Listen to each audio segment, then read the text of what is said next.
In the recent few years, I've had the opportunity to stay in many hotels in cities around the world. Now that a global pandemic has put international travel on pause, I thought it would be a good time to reminisce about which one has been my favorite. I immediately thought of one from Singapore that has left a strong impression with me. You might be thinking, I know which one it is. It must be that one shaped like a spaceship with an infinity pool at the top. You are thinking about the Marina Bay Sands, an architectural marvel that has become a landmark. Spending a night at the MBS costs a pretty penny, but swimming at the infinity pool is quite an experience. If you can beat the crowds, that is. But no, that is not my favorite. Architectural spectacles do have their role in bringing visitors to a city. Just ask Bilbao or Sydney.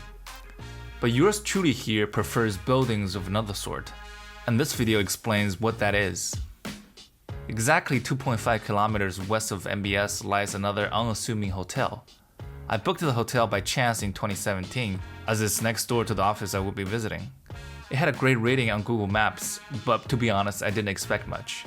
To me, it was just another regular hotel on a business trip.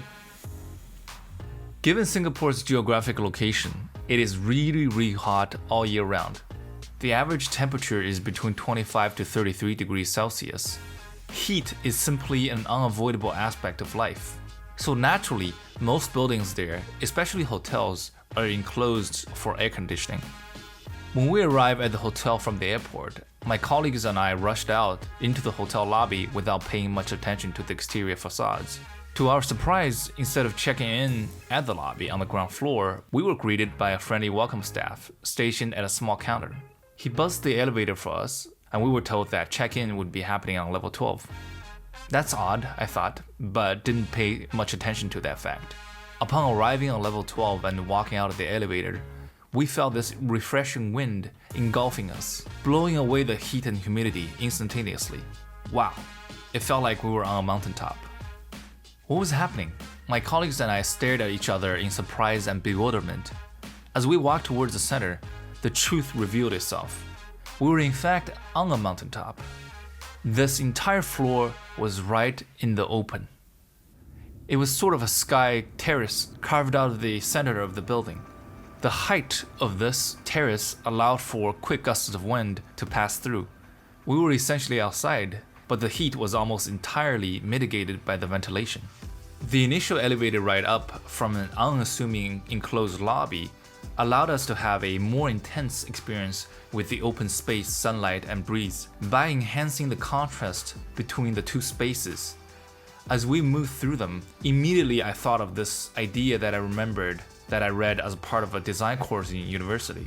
The book is titled 101 Things That I Learned in Architecture School, and the number 10 thing on that list was this quote: "Our experience of an architectural space is strongly influenced by how we arrive in it."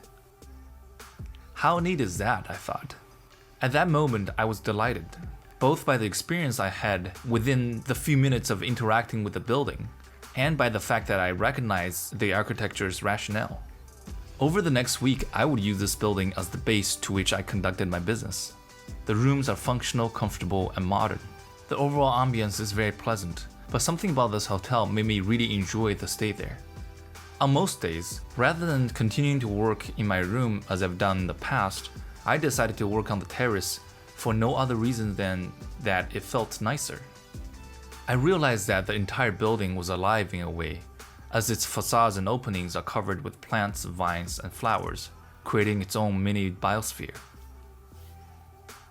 To me, this building represents a human creation that not only improves human experience within it, but also our symbiosis with nature. Think about that for a second. Nature is us, yet city life makes us so alienated from it. The audacity to do something about it is akin to creating an oasis in a desert. This to me is kind of moving.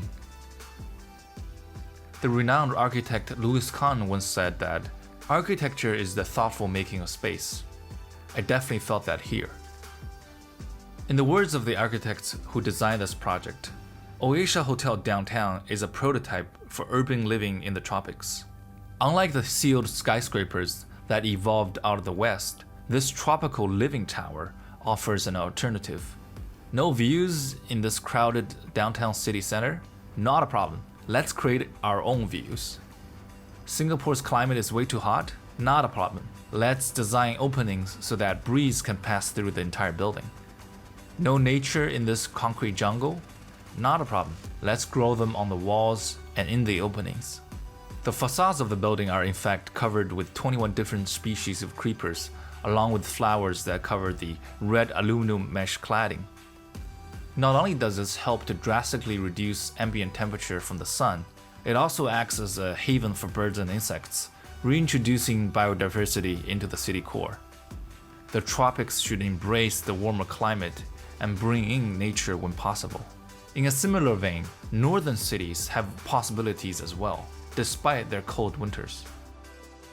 So a week passed by very quickly, and I forgot to mention that I really enjoyed the relaxed breakfast I had at the terrace every day. It filled our stomachs so that we could carry about our day full of energy. I would go on to stay in this hotel in the years after.